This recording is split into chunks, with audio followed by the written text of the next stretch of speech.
Irene. Sí. Bueno, pues muy buenos días. Voy a intentar ceñirme al tiempo. Y en primer lugar, pues deseaba agradecer a la organización, tanto al IFEA como al Departamento de Teología, como al Departamento a la especialidad de Historia, a la Facultad de Ciencias Humanas y a todos los que han estado implicados en la organización, que ha salido por ahora maravilloso. Todas las mesas han sido interesantísimas. Y bueno, y a toda la gente que está hoy viéndonos, tanto de manera presencial como de manera virtual. Y agradezco mucho este espacio que se nos brinda pues, para poder compartir nuestras investigaciones. Yo en esta ponencia pues quiero invitar a repensar un poquito la historia de la Iglesia en Perú colonial desde una perspectiva que hasta hace poco ha sido marginal en la historiografía, que es la de la agencia femenina en la construcción y la translación institucional de la Iglesia. Cuando hablo de construcción, pues me refiero no solo a la edificación material de conventos, monasterios o beaterios, sino a la creación de redes de poder, de estructuras organizativas, de prácticas emocionales, de espacios de protección que sostuvieron la vida religiosa y social colonial americana. Asimismo, cuando hablo de traslación, pues me refiero al término de traslatio, que ha sido pues utilizado por diversos investigadores de diversos campos, como por ejemplo Peter Burke, desde la historia cultural, o Thomas Duff, que lo está utilizando también para el ámbito del derecho, porque creo que la palabra traslatio, el término de traslación, es mucho más flexible y nos refleja más la realidad de la llegada de las instituciones al territorio americano que la implantación de instituciones, porque no nos deja ver sino esta sinergia y esta doble direccionalidad, ¿no?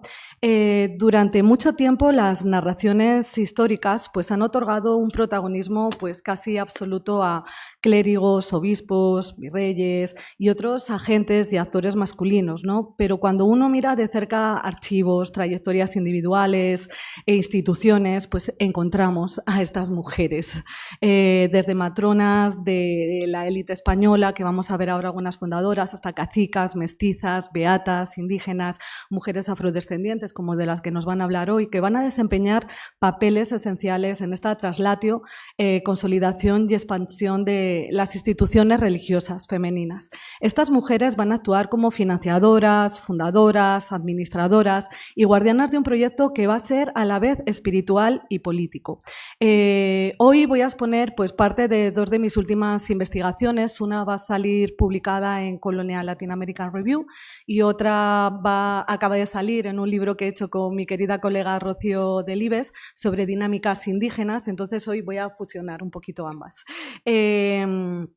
Entonces, como les quería decir, yo quiero mostrar un poquito hoy este otro lado de la historia y ver a estas mujeres como patronas, mejor dicho, como matronas, más que como patronas, y religiosas españolas, agentes claves de la hispanización que no solamente van a financiar y van a gobernar conventos, sino que van a difundir también un modelo monástico por todo el continente americano y ciertas devociones también. Ellas han recibido pues, mayor atención por parte de la historiografía, en parte debido al mayor acervo documental que han dejado. Pero también están estas mujeres indígenas y mestizas, benefactoras, matronas y directoras institucionales que, a pesar de las barreras raciales y jurídicas, van a encontrar modos de insertarse en el ámbito religioso y ejercer poder y protección. La pregunta que me guía hoy es clara. ¿Cómo y desde qué posiciones contribuyeron estas mujeres a la implantación y consolidación de la Iglesia en el Perú colonial y en sus proyecciones continentales? A mediados del siglo XVI, la corona y el papado van a tener muy claro que la traslatio de instituciones religiosas a las Indias debía ser un pilar de la evangelización y de la implantación de estas estructuras hispanas en el Nuevo Mundo. Sin embargo, factores como la distancia, la falta de recursos y otras prioridades políticas va a hacer difícil que este proyecto se ejecute exclusivamente desde la metrópoli.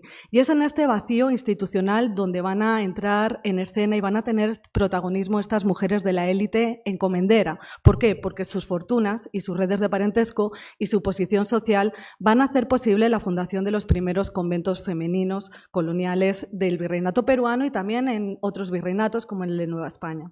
Estos conventos no van a ser simples lugares de retiro espiritual, ¿no? Ya somos varios los investigadores que destacamos cómo estos espacios eran multifuncionales, donde se formaban a nuevas generaciones de mujeres, se protegía a huérfanas, a viudas, se impartía educación religiosa y sobre todo se reproducían los valores y las jerarquías del orden colonial. En ellos, las fundadoras y primeras abadesas, por supuesto españolas, que es un tema que estoy discutiendo bastante en ese artículo, cómo van a fungir como estas agentes de hispanización de manera voluntaria o involuntaria, van a ejercer un poder real, van a gestionar rentas, van a administrar propiedades urbanas y rurales, van a negociar con autoridades civiles y eclesiásticas y van a decidir quién puede ingresar en el monasterio y en qué condiciones. Obviamente hay unas autoridades masculinas, pero en este primer periodo de la colonia más temprano, la falta de redes parentelares propias y la falta también de una institucionalización fuerte de la corona y de la Iglesia les va a dar un margen de agencia muchísimo mayor al que tenían en Europa y muchísimo mayor del que va a haber, por ejemplo, en el siglo XVII y más adelante, ¿no? Estos conventos, un poquito, estas mujeres encomenderas, ahora me voy a centrar en ellas, pues obviamente, ¿no? Sus redes de parentesco y posición social van a hacer posible la fundación de los primeros conventos femeninos. Estos conventos, como señalaba, no van a ser solamente sitios de retiro espiritual, se van a formar estas mujeres y, como decía, se van a negociar estas jerarquías del orden colonial que se van a reproducir en el interior. En ellos las fundadoras y primeras abadesas españolas van a ejercer un poder real, van a gestionar rentas, van a administrar propiedades urbanas y rurales y van a negociar con autoridades civiles y eclesiásticas y señalar quién entra. En Perú destacan figuras como, por ejemplo, Inés Muñoz de Rivera, que es la fundadora del Monasterio de la Concepción. En 1573 es el segundo monasterio que se funda en el virreinato peruano. Ella es considerada como una de las mujeres más ricas y prominentes de la Lima de su tiempo. Muñoz de Rivera va a donar casas que ella tenía en la Plaza de Armas. Ella, bueno, no puedo ahondar en ella, tengo un libro sobre ella, me gustaría ahondar sobre ella, pero no lo voy a hacer. Es cuñada de Francisco Pizarro. Ella es una mujer española que sale de un pueblo sevillano sin saber leer, sin saber escribir, de un pueblo chiquitito, pero los vínculos parentales que la unen con Pizarro pues va a hacer que estar casada con Francisco Martín de Alcántara va a poder acceder a unas encomiendas, a una de las más ricas que hay en el virreinato y obviamente se va a hacer con un patrimonio que la va a permitir poder fundar esta institución, este monasterio, ¿no?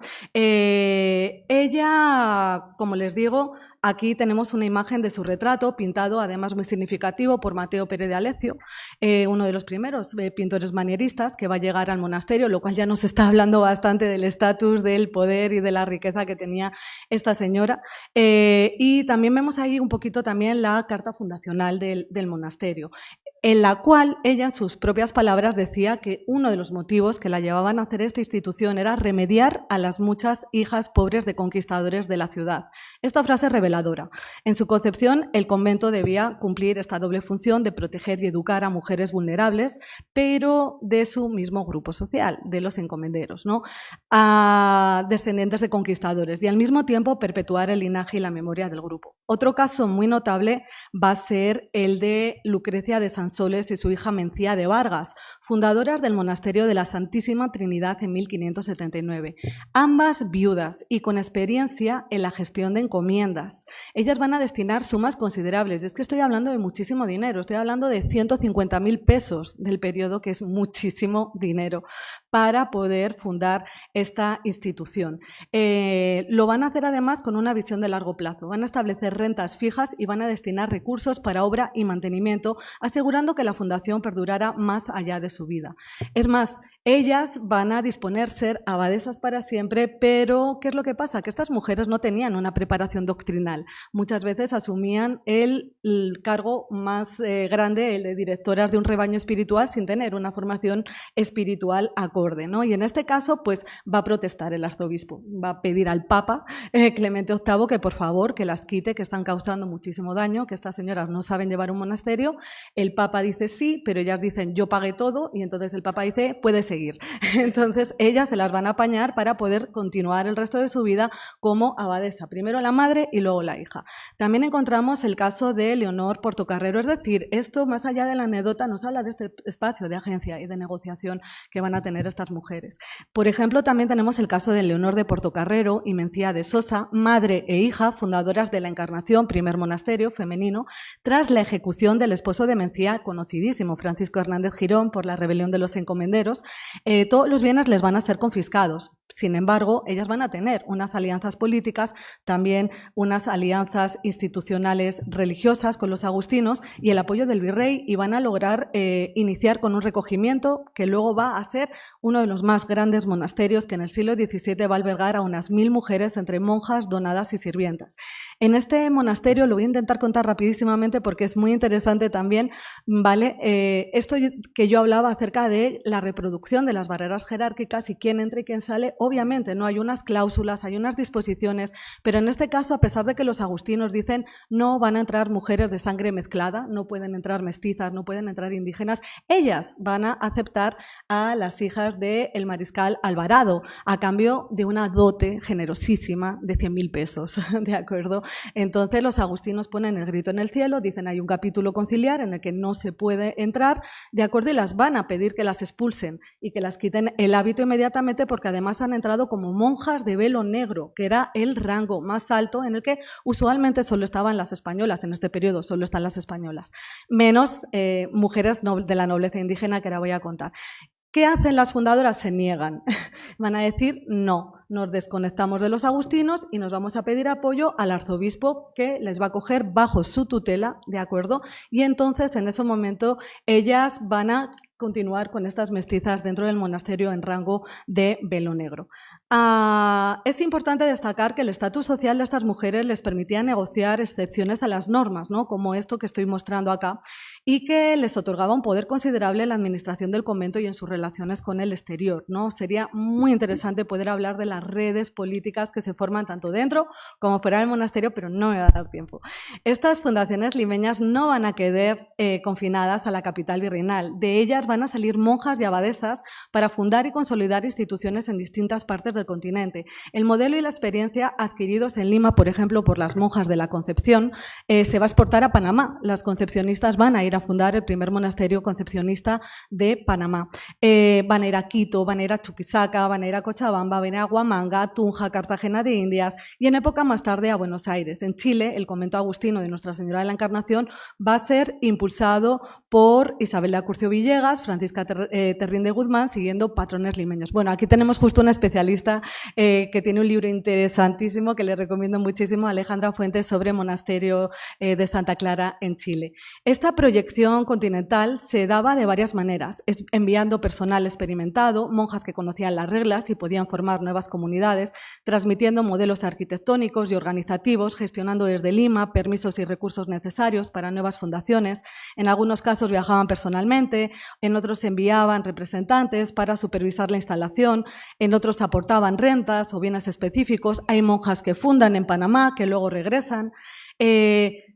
Quiero decir, en el poco tiempo que me queda todavía, pero ahora me voy a las mestizas, que estas mujeres van a tener un rol clave en esta expansión institucional y en dejar las devociones, ¿de acuerdo? Ellas van a aportar algo que ni la corona ni las órdenes religiosas podían garantizar de inmediato. Ellas van a ser agentes, como digo, voluntarios e involuntarios en las políticas de la corona y de la Iglesia, que a su vez ellas mismas se van a beneficiar de ellas, ¿no? Me gusta muchísimo la frase de Ángela Atienza, que es una maravilla su trabajo sobre monasterios españoles, cuando ella dice, hacen fundaciones para ellas mismas. Es decir, por ejemplo, Inés Muñoz se queda viuda por segunda vez con 70 años, se lleva muy mal con la corona, ha tenido muchos pleitos, ¿qué hace con todo su dinero? ¿No tiene hijos? ¿Qué va a regresar a Sevilla en un barco en ese momento con 70 años? No, se funda un monasterio para ella misma, para acoger a otras mujeres en situación de vulnerabilidad también.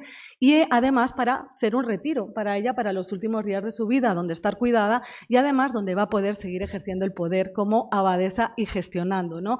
Además, cuando uno lee sus documentos de cuando hace las obras de la iglesia. El saco de cal está a tanto, el saco de no sé qué está a tanto, los ladrillos a tal. Se ve esta experiencia en gestión. Me voy a las mestizas y a las indígenas, porque no debemos mirar el panorama completo y ver que la configuración eclesiástica no la hicieron solo las españolas, ni muchísimo menos. Mujeres indígenas y mestizas también participaron activamente en la vida religiosa, aunque con menos recursos y enfrentando restricciones legales y raciales. Los monasterios reflejaban estas barreras y ordenamientos jerárquicos sociales existentes afuera de los claustros. Las constituciones de muchos conventos prohibían explícitamente el ingreso de mestizas e indígenas como monjas de velo negro, reservando para ellas puestos subalternos como donadas o freilas. Estas prohibiciones se justificaban con argumentos que reforzaban estas prácticas sociales y que buscaban mantener los monasterios como enclaves de privilegio español. Solo en contadas excepciones y generalmente por linaje incaico se va a permitir el ingreso a posiciones de mayor estatus, como va a ocurrir con María e Isabel Ampuero Barba, mestizas descendientes de Huayna Cápac e Inés Guaylas Yupanqui.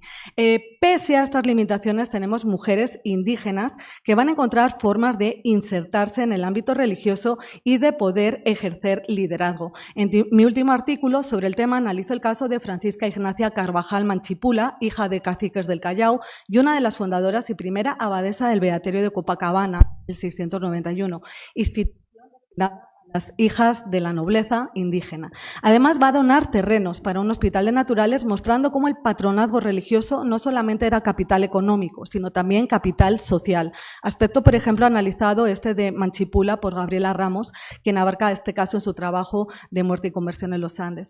Por otro lado, tenemos también a Lucrecia Fernández de Guarachi, hija de un cacique de Pacajes, que va a destinar su patrimonio a la construcción de la iglesia de Jesús de Machaca en Charcas, consolidando un espacio religioso gestionado por y para la comunidad. Este caso, aquí también tengo una buena representante de ese territorio, Lucía Querejazo, y está siendo excelentemente, fue trabajado por Roberto Choque y ahora por Ariel Morrone, que está haciendo una maravillosa investigación del Beaterio y de esta iglesia. Pero hay un caso que me fascina particularmente, que es el de la mestiza Jacinta Montoya, esposa del célebre Nicolás de Ayllón, quien cofundó y dirigió el recogimiento de Jesús, María y José, y que con el tiempo obtuvo rango de monasterio capuchino. Su caso es especialmente revelador, porque muestra cómo, desde una posición marginal, esta mestiza habría podido crear una institución religiosa que acabará integrándose en la estructura oficial de la Iglesia.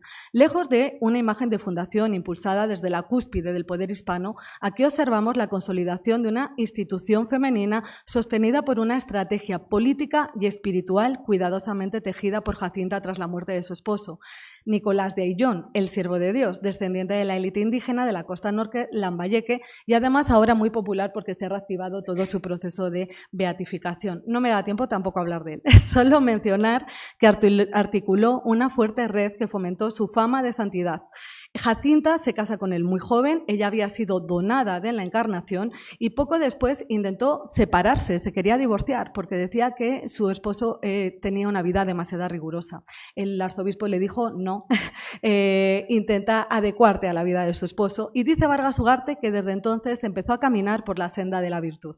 Esta biografía compartida es el preludio de la obra que ambos inician, acoger a muchachas, y esto me encantó, un indígena y una mestiza acogiendo a muchachas españolas pobres en riesgo de vulnerabilidad, ¿no? Lo interesante es que tras la muerte de Nicolás de Ayllón, Jacinta se constituye en continuadora legitimada del proyecto, ¿de acuerdo? Y porque supuestamente en su lecho de muerte él le dice, hija, ocúpate tú de esto, que la Virgen lo está avalando. Bueno, ahí tiene la frase más exactamente, no me da tiempo, ya estoy un poco estresada, creo que me voy a pasar un par de minutos.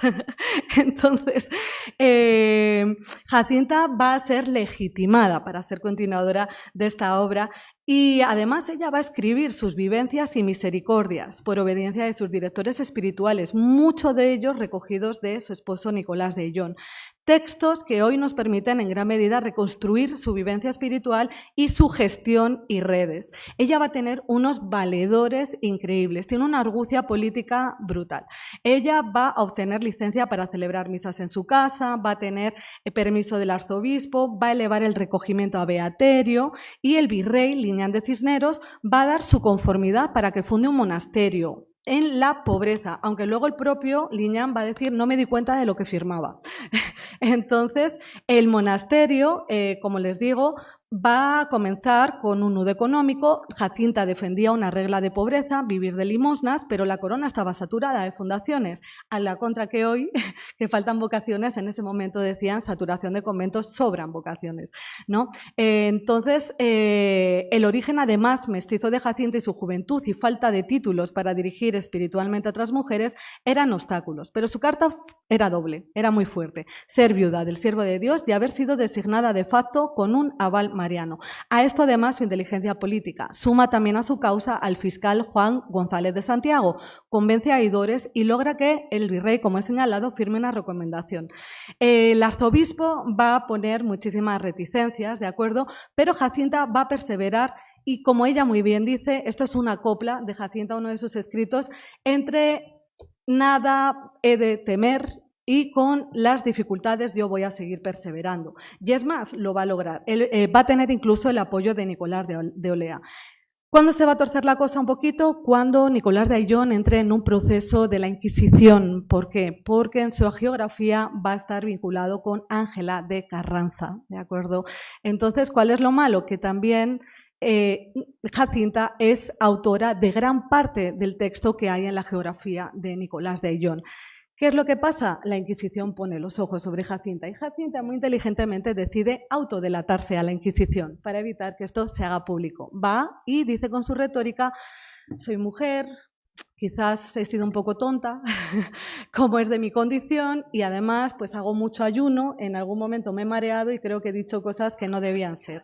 Por ejemplo, uno de los milagros de su esposo, ¿no? Decían el cuerpo incorrupto de su esposo Nicolás de Ayllón, y dice una criada: nada de eso, estaba echando esta mujer litros de perfume. Y dice Jacinta: sí que estaba echando perfume. Esto y en otros milagros, como un jarrón que supuestamente se había roto y que Nicolás había unido, ¿de acuerdo? Que dice: pero si nadie dijo que el jarrón estaba roto, bueno, pues hacen que la Inquisición le diga: no vuelvas a escribir. Hay unas frases fascinantes en el proceso inquisitorial que nos dicen: no hay rey ni hay obispo al que no haya escrito esta mujer, ¿no? Es interesantísimo y nos da nota acerca de esto. Bueno, el proceso del monasterio se va a ir acortando. Ella va a tener apoyos desde, ya para finalizar, ir finalizando, ella va a tener apoyos desde Roma, ¿de acuerdo? Se escribe con gente también que está vinculada al proceso de canonización de Nicolás de Ayllón, gente que le está dando apoyos. Hay una tesis de Celes Alonso Espinosa maravillosa sobre el siervo de Dios, en la que habla muchísimo acerca de estos temas políticos, ¿de acuerdo?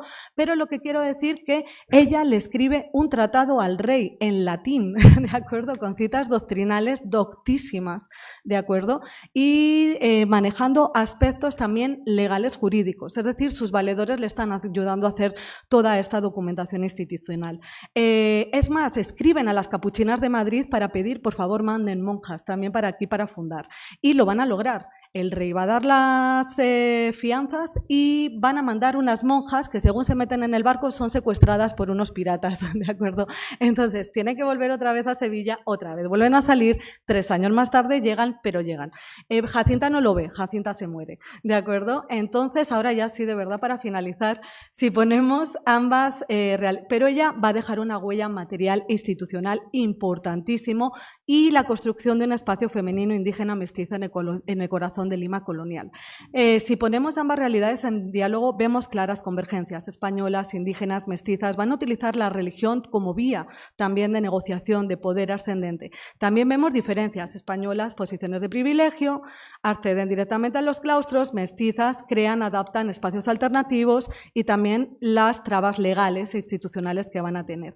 Pero bueno, el legado de todas ellas es doble, material, en forma de conventos, iglesias, beaterios, que hoy en día forman parte todavía de este paisaje urbano y simbólico en la memoria histórica de su agencia en un mundo que les asignaba un papel subordinado. Repensar la Iglesia del Perú en clave colonial de género nos obliga a reconocer que las mujeres no solo fueron destinatarias pasivas de la evangelización, fueron constructoras, negociadoras, guardianas de espacios que moldearon la vida religiosa social no solo en Lima, sino en todo el mundo colonial americano. Visibilizar sus nombres y acciones es una tarea pendiente de la historiografía y también un recordatorio de que la historia eclesiástica es en buena medida una historia escrita y edificada por mujeres.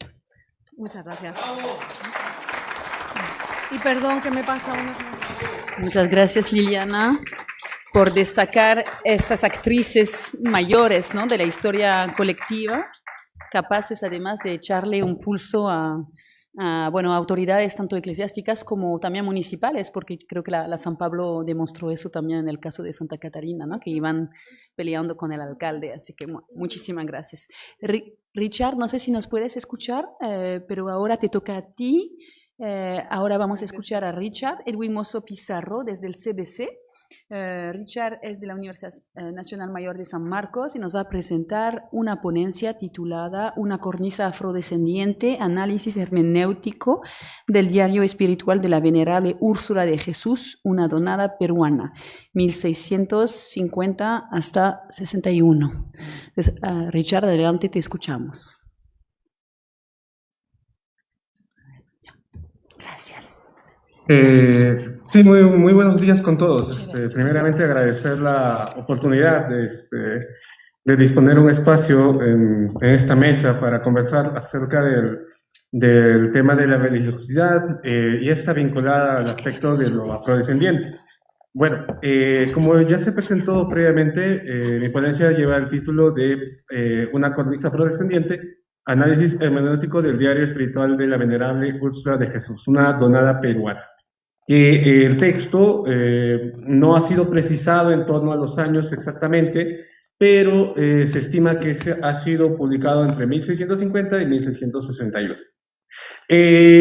Para hablar de esta figura femenina resulta bastante interesante retomar lo que viene a ser este texto publicado en el 2012 por el Fondo Editorial de la Pontificia Universidad Católica del Perú, que reúne lo que viene a ser un texto que representa de forma manuscrita una serie de testimonios que esta mujer, Úrsula de Jesús, da a conocer sobre su dinámica que dispuso dentro del espacio eclesiástico. Hablando un poco de Úrsula de Jesús, bueno, su padre fue Juan de Castilla, un español, y su madre, Isabel de los Ríos, una esclava, que producto de esta unión, pues, que no era bastante avalada por los círculos sociales de la época, es básicamente relegada a una condición de subalternidad, ¿no? Es esclavizada en diferentes momentos, primero por la casa de Jerónimo de los Ríos, a la edad de 7 años, a la edad de entre esos 7 a 12 años, va a la casa de Luisa Melgarejo de Soto, con quien ella va a ejercer algunos trabajos también como empleada como tal, a partir de los 12 años ella va a entrar al convento de Santa Clara, que con el apoyo de Toribio Melgarejo en el año de 1645 se va a convertir en monja. Bien.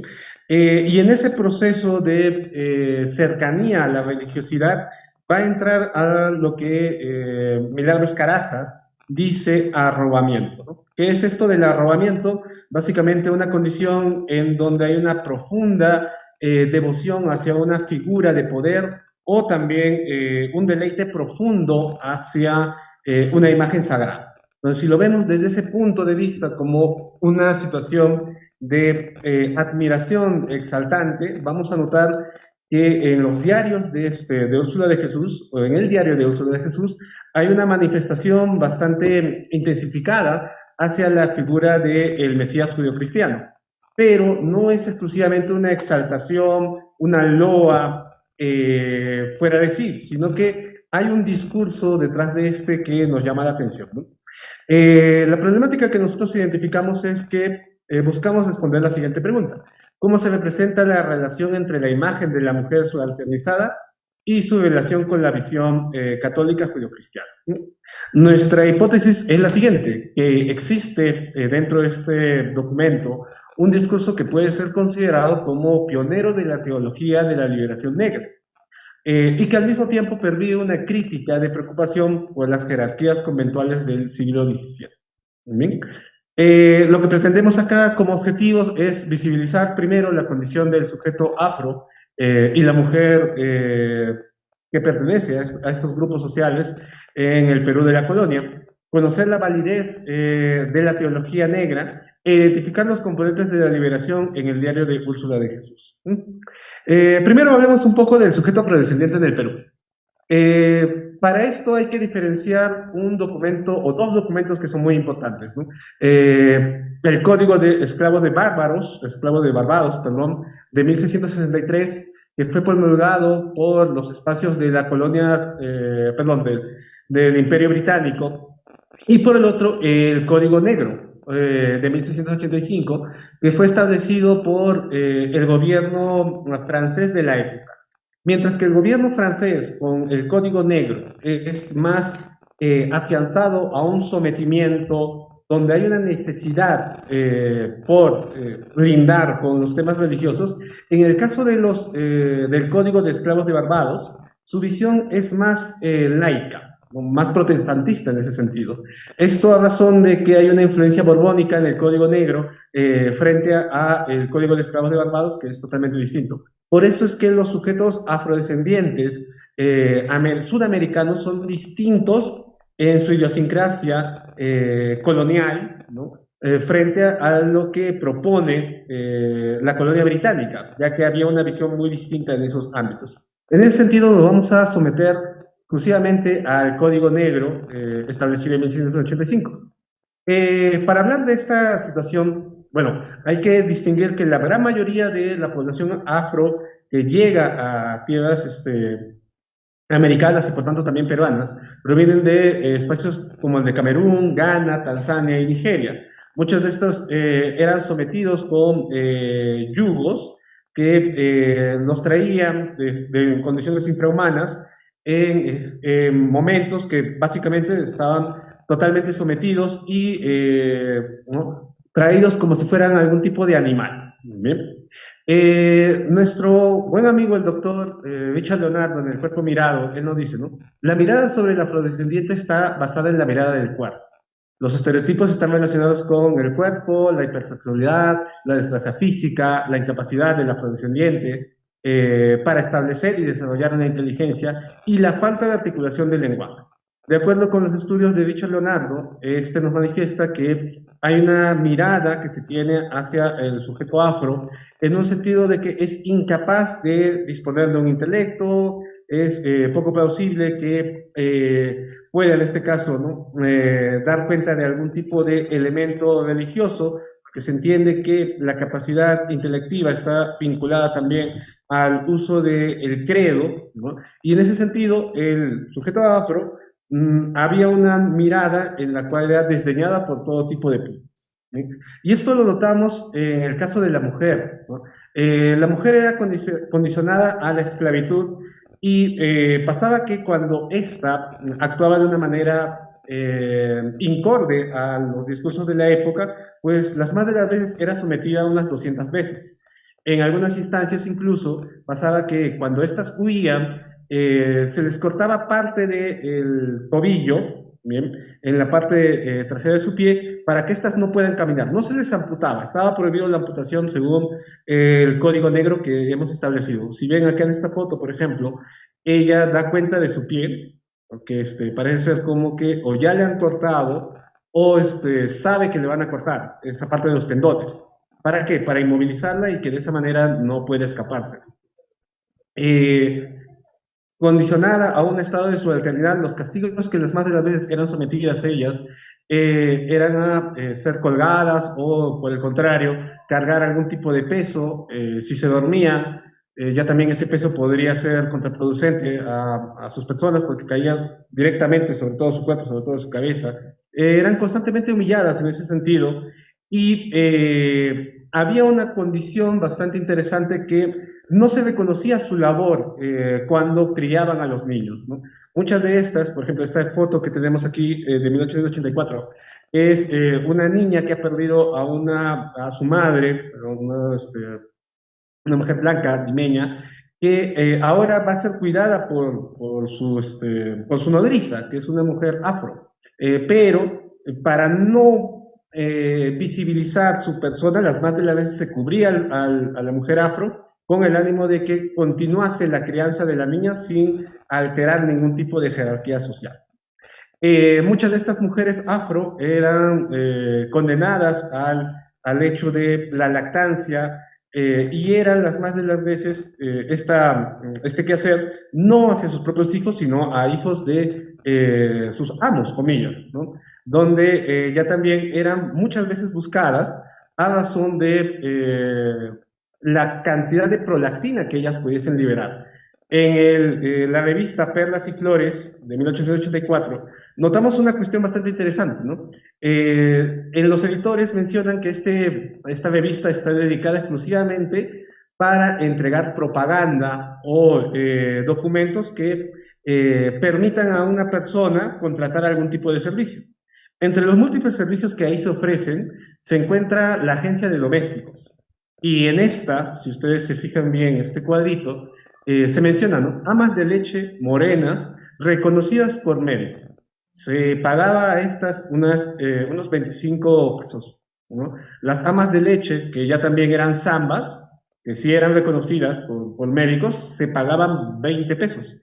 Y en caso de la mujer indiana, ya también unos 17 pesos. Entonces, dentro de la jerarquía de utilidad de estas mujeres estaban constituidas exclusivamente por el cuerpo, por su capacidad de, no de engendrar, sino de amamantar, y constantemente humilladas y subalternizadas en ese sentido, como estamos declarando con Richard Lamar. ¿Bien? Esta situación nos dice Tomás Escajarillo en la narrativa de López Albújar, que básicamente en nuestra sociedad peruana, el sujeto afro, el negro, es siempre el último otro. Está mucho más abajo de la condición del hombre andino, y eso ya también lo condiciona a una existencia totalmente marginalizada en todos esos niveles. Entonces, notamos cómo la situación de la comunidad afro, y en este caso las mujeres, las más de las veces estaba supeditada a una condición de severa esclavitud. Por el lado de la teología negra, para hablar de este tema, voy a tomar nuevamente el Código Negro. En el artículo número 2, ahí se menciona algo bastante interesante. El Código Negro es establecido en 1685 y nos comenta lo siguiente, está en francés, pero vamos a traducirlo. Todos los esclavos de nuestras islas serán bautizados e instruidos en la religión católica apostólica romana. Es el gobernador de la zona quien dará las órdenes necesarias para que sean instruidos y bautizados. Esto quiere decir que antes no había un interés de parte de los gobernantes españoles antes de 1685, pero cuando llega la Casa de Borbón ya se establece que todas las colonias que estos tienen poder, van a ser supeditados dentro de la condición de la religión católica apostólica romana. Eso significa que la mayoría de personajes afro van a tener que recibir la doctrina judio-cristiana. Sin embargo, hay un pequeño gran problema con el texto de los diarios de Úrsula de Jesús, porque está escrito entre 1650 y 1662, pero el código se establece en 1668. Entonces notamos que ella establece una visión bastante interesante sobre cómo se entendía la religiosidad antes de que las mujeres afro tuviesen este tipo de oportunidad de conocer dicha forma de pensamiento. ¿Bien? Tomando las ideas de Thurman, Clash y James Cone, perdón, quienes son teólogos negros, ellos nos comentan y nos amplían el panorama de qué es la teología negra. Nos comentan, ¿cómo aparece? Bueno, básicamente la teología negra se entiende como este proceder que nace a razón de la necesidad de que el sujeto negro, el sujeto afro, pueda liberarse a sí mismo de este opresor blanco. Es una herramienta en ese sentido política que permite salir de la esfera de su alternidad y buscar un cambio a partir de la religiosidad. ¿Qué es lo que se hace? Bueno, Clash nos comenta que es básicamente analizar la naturaleza del Evangelio de Jesucristo a la luz del pueblo negro oprimido. O sea, no se trata de solamente recibir las nociones proverbiales o de los libros teologales, sino que buscar que ésta se adecue a la realidad del sujeto oprimido. ¿Cuál es el objetivo? Dice James Cone. Bueno, el propósito básicamente es que los sujetos afros ¿no? Miren el Evangelio como algo inseparable de su condición de humillados. O sea, no es exclusivamente una salvación como tal, sino que es el poder necesario para que ellos puedan quebrantar las cadenas de la opresión que ellos están viviendo. O sea, no es vivir a través de un mundo o salir de un mundo terrenal y esperar a una vida después de la muerte, sino que es a partir de esta misma vida que ellos pueden iniciar el cambio con la ayuda de la religión judio-cristiana. La teología negra, así establece James Cone, es básicamente teología cristiana. ¿Esto por qué? Porque hay una serie de discursos que mencionan que básicamente si es que no existe, o para el Dios judio-cristiano no existe colores, no existe distinciones en raza, ¿por qué crear una división como esta, ¿no? ¿Para qué decir hay teología negra? Cohen nos dice que no se está entendiendo entonces el proceso como tal. ¿Por qué? Porque en realidad teología negra es teología cristiana. Que no puede haber, para él dicen, que no puede haber una teología del Evangelio si no surge del seno de la comunidad oprimida. ¿Quiénes son los oprimidos? Los oprimidos. Bueno, en este caso, los sujetos afro. No hay teología cristiana si no se toma a Jesucristo como el punto de partida. Esto da a entender que la sociedad afro que ha llegado a las nuevas tierras americanas ya no son ese pueblo, comillas, bárbaro, como decía Hegel, que cree en dioses, en figuras totémicas, en criaturas polimorfas, ¿no? Que no encajan dentro de la mirada judeocristiana, sino que está aceptando que esta nueva comunidad afro se ha entendido los dogmas judeocristianos y los ha asumido como propio. Ya no es el pueblo que viene trayendo exclusivamente sus divinidades, comillas demoníacas, como se asumía en la colonia, que traían desde África, sino que ellos han aceptado a la figura judeocristiana como un pilar para su forma de pensar y por tanto también para quebrantar esas cadenas que aquí se están mencionando. Por otro lado, ¿no? Vayamos al texto del diario espiritual de la venerable Úrsula de Jesús. Para entender el texto, así a modo de preámbulo, quizás ustedes han visto la película El Sexto Sentido.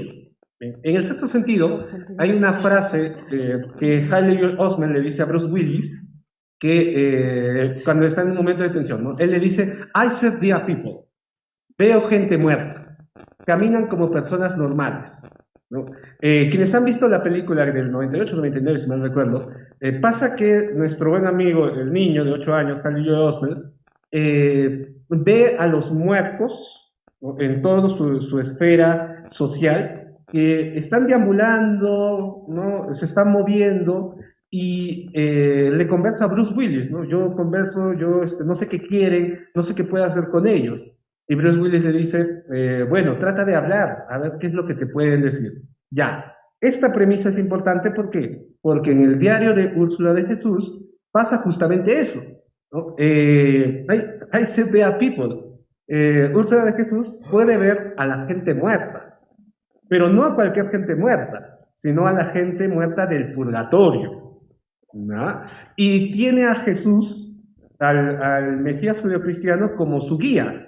Vendría a ser un equivalente como Bruce Willis, ¿no? Solo que Bruce Willis no sabe que está muerto, en cambio Jesús sí. La diferencia está que este Jesús ya también es un Jesús vestido de morado.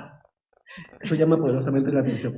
Y él está como su lazarillo, ¿no? Ayudándole a indicar, oye, ¿sabes qué? Por acá puedes conversar con esta persona, así, ¿verdad?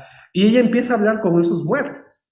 Hay una situación bastante fantástica en donde cada vez que deambula, ya sea en la entrada de la puerta del monasterio, ya sea en Santa Clara, ya sea en algún espacio X en donde ella conoce, ¿verdad? Empieza a conversar con distintos tipos de personas que son de diarios floridos, incluso del pasado, y las más de las veces son sujetos afros, curiosamente. Entonces, si ustedes quieren introducirse al texto de Úrsula de Jesús, partan de esa idea. Es un personaje que realmente tiene muchos paralelismos con esta película. Veamos lo siguiente. En el diario de Úrsula de Jesús, lo primero que nos dice y llama la atención es esta Bien, es esta crítica a la pasividad, ¿no? Que nos comenta, ¿no? Hay muchos religiosos y religiosas. Si estaban en el oficio divino, eran sin consideración, ni devoción, ni atención, ¿no? Estaban en religiones como estatuas solamente con el cuerpo.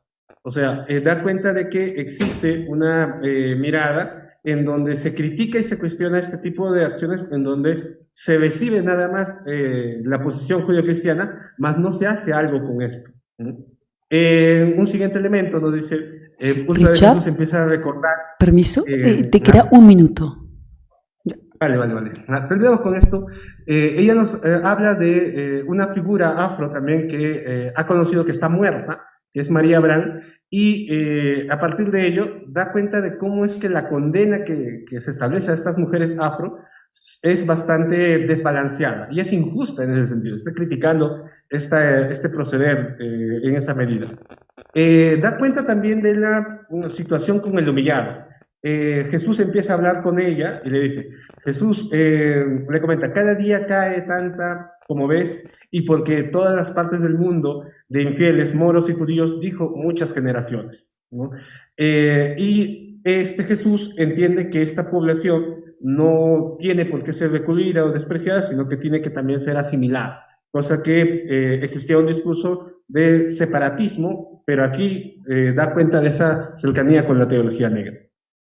La teología negra es teología cristiana, porque ya también el de Jesús dice honrar tanto a la figura divina y no hay un interés por dar cuenta del valor de algún tipo de figura africana, ¿no? Y finalmente habla de liberarse a sí mismo, ¿no? Romper las cadenas.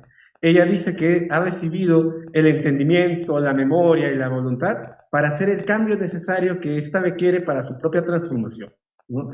En ese sentido, damos como conclusiones que la sociedad de mediados de la colonia ha condenado a la situación de subalternidad a la mujer afro y a partir de ello se ha generado toda una dinámica de otredad en donde la mujer pues ha sido básicamente vista como un simple cuerpo y básicamente objeto de reproducción o amamantamiento para otro tipo de sectores. Al mismo tiempo, esta teología negra, vinculado con el diario de uso de Jesús, nos brinda una mirada distinta en donde se puede notar que ella no solamente estaba reconsiderando la figura del Mesías cristiano, sino también a partir de su condición de mujer subalterna, busca transformar su propia realidad y al mismo tiempo motivar a la condición del sujeto afro a salir de este tipo de cuestiones de rechazo constante. Esta es la biografía que ustedes pueden revisar si en caso desean ampliar la investigación. Muchas gracias por la oportunidad. Bravo.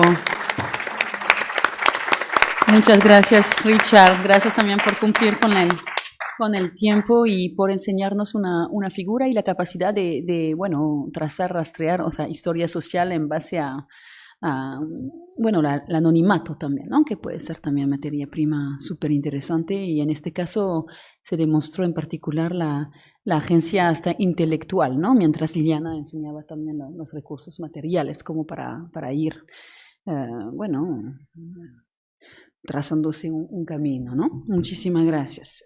Ivette Arias Cuba nos viene de la San Marcos también y va a presentar una ponencia titulada Genealogías femeninas en torno a la figura de Santa Rosa de Lima. Ivette, ¿te quedas aquí? ¿Quieres el PowerPoint? O sea, ¿de repente lo manejas tú o prefieres que yo ¿Sí lo haga? puede? No sé, Perfecto. sin problema. Muchísimas gracias.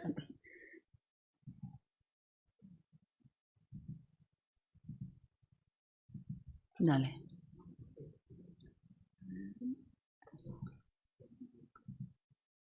No, dice que no. Arriba. ¿Quién dice que no? El señor que está de arriba. Ah, ya, perdón. Yo no comparto entonces. Ya, dale.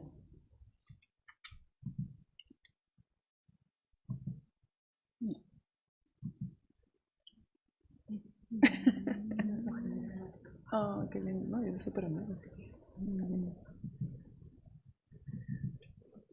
Oh, ellos mismos no. A ver, Vamos a ver qué sale. ahí. No me quiere responder. No, ya.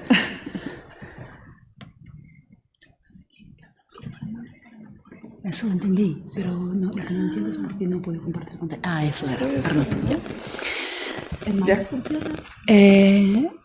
Bueno, también. Va, Sí. con esto, ¿no? Ya. Ok, disculpen. Buenos días a todos y todas. Muchas gracias al comité organizador del coloquio. Es un placer además coincidir con los colegas de la mesa. A veces no coincidimos, pero qué bueno. Y también voy a leer rápidamente para no pasarme del tiempo. Santa Rosa de Lima, como la primera santa americana desde el siglo XVII, ha proyectado un arquetipo de santidad en los católicos no solo peruanos, sino también americanos y demás fieles en el orbe mundial. Si nos detenemos a reflexionar sobre su influencia sobre otras mujeres, debemos considerar varios aspectos de su religiosidad específica y de las feminidades. Estas interacciones del arquetipo por medio escrito, oral y visual suscitaron diversas respuestas mediante discursos, representaciones y prácticas a lo largo del tiempo por parte de las mujeres.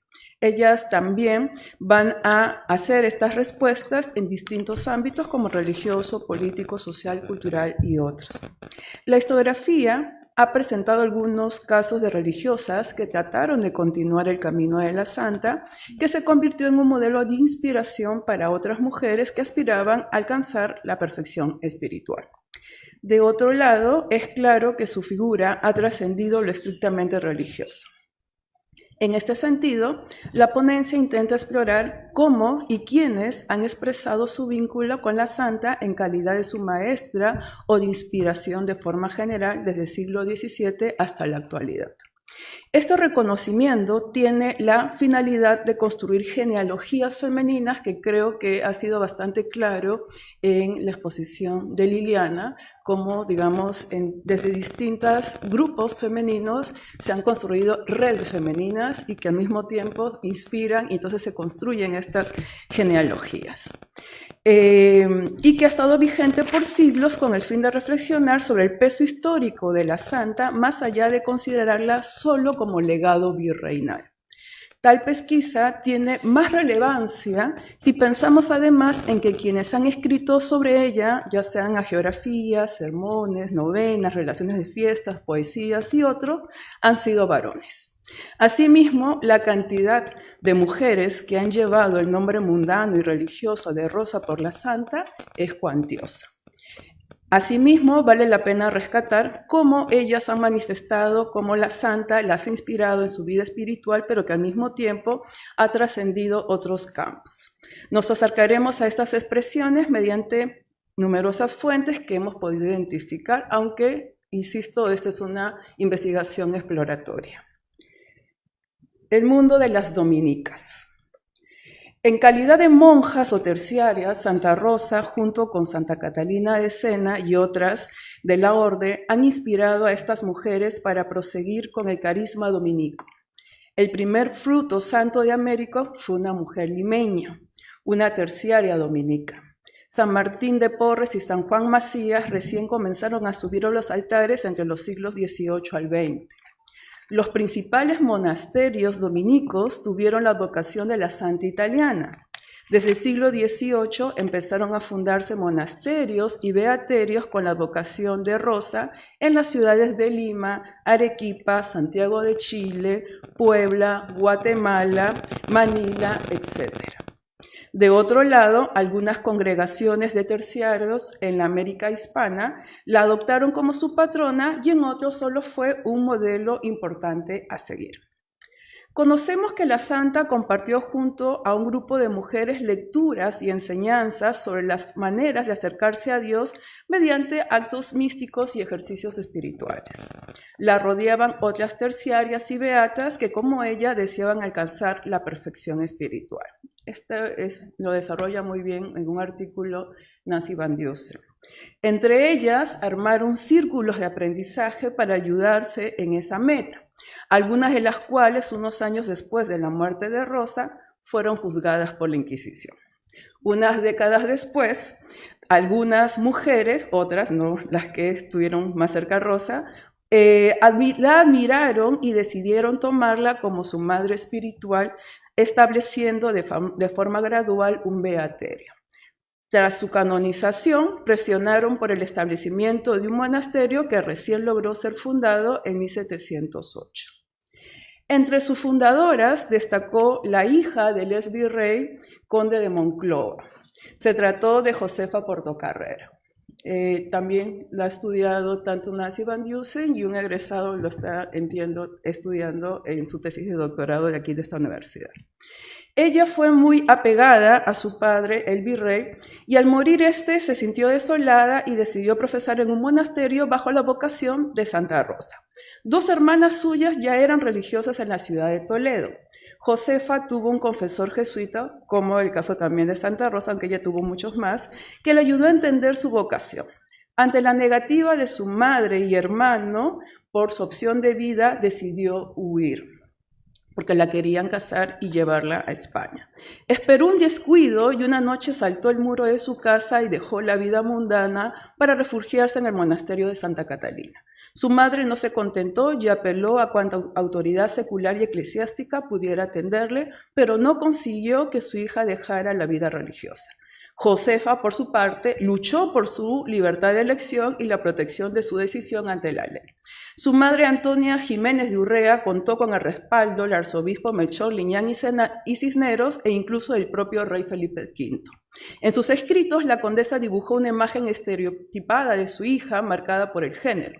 Según ella, Josefa sería una mujer débil, irresponsable, incapaz de pensar de forma racional y de respetar la potestad de los padres en la vida de los hijos. De esta manera se ganó el favor de distintas autoridades masculinas que concordaban con esos estereotipos de género. Josefa había elegido como su madre espiritual a Rosa cuando dejó atrás lo mundano en 1707. Ella vio a la santa con muchas rosas en su corona que brotaban de forma hermosa. Interpretó que cada rosa simbolizaba a una monja que habitaría el futuro monasterio que llevaría el nombre de la santa.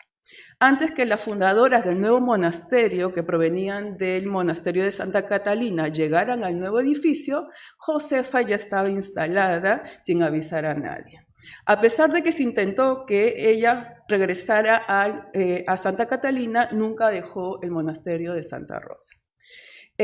No obstante, esta mujer fugitiva se presentó ante el Real Acuerdo para solicitar amparo de su libertad y la dotación de alimentos. Bueno, voy pasando, para no pasarme el tiempo, ahora voy hacia Chile. Una de las mayores rosas chilenas que sobresalió en dotes de santidad fue Josefa de los Dolores Peñalillo y Barbosa, quien por su fama mística y sabia fue consultada por las principales autoridades temporales y eclesiásticas. En principio fue beata desde los 8 años con la misión de aprender música, pero fue inclinada a su lado espiritual, por lo que se convirtió en monja de velo blanco por la falta de dinero para completar la dote de velo negro. Llevó una corona de púas, dormía en una cama de incómodos maderos y cargaba una pesada cruz como lo hizo Rosa. También ejerció una extrema disciplina con su cuerpo. Como Santa Teresa sentía que una flecha le atravesaba el corazón. En una de las visiones místicas acaecida en el día de Rosa, fue subida a los cielos para ver cómo la santa limeña era celebrada. Asimismo se le apareció Santo Domingo, que la recomendó imitar con mayor ahínco a su madre espiritual. Falleció en 1822. Hay una investigadora chilena, Fernanda Araya, que dedicó una tesis de doctorado a esta mística chilena, y pues dije, por ejemplo, está ahí, ya no voy a leerlo porque por el tiempo, es una de sus conclusiones que me parece bastante bonita. Ahora me paso a Puebla. En el monasterio de Santa Rosa en Puebla, la monja de velo blanco, Mariana de San José, compartió con la Santa Limeña y Santa Calina de Sena el llevar una niñez que demostraba su inclinación a la vida religiosa y su desapego a lo mundano, además de tener un desposorio místico con el niño Jesús, enfrentar a demonios y tener incendios después de la comunión. Sus constantes episodios místicos durante sus quehaceres en el monasterio, como barrer, tocar las campanas, coser o cocinar caracterizaron su vida cotidiana. Después de sus tareas, escribía sus visiones y diálogos que había tenido durante el día. Esta parte sí la leo porque es muy bonita. Cito: el 11 de 1742, mientras oraba en la tribuna, se le apareció Santa Rosa de Lima, acompañada de Santa Catalina con severo semblante, reprochándole el no imitar en las mortificaciones y penitencias que ella hizo en vida. Mariana le manifestó a su santa patrona: esos son mis deseos, pero las ocupaciones de mi cocina y los muchos dolores de cabeza y cuerpo que padezco no me dan tiempo a hacer todo lo que yo quisiera. A lo que la santa respondió: para todo te ayudará Dios, que la cocina no te impide como tú quieres. Fin de cita. Ahora me voy a pasar de frente a un caso muy bonito, actual, que es Cynthia Folker, hermana dominica tucumana, que ha sido parte activa en la organización de los coloquios de la historia de la orden que se ejecutan cada 5 o 6 años. Doctora en Historia por la Universidad de Barcelona, su acercamiento a Santa Rosa ha sido en calidad de hija espiritual, de sus recuerdos de infancia y ahora desde su posición académica.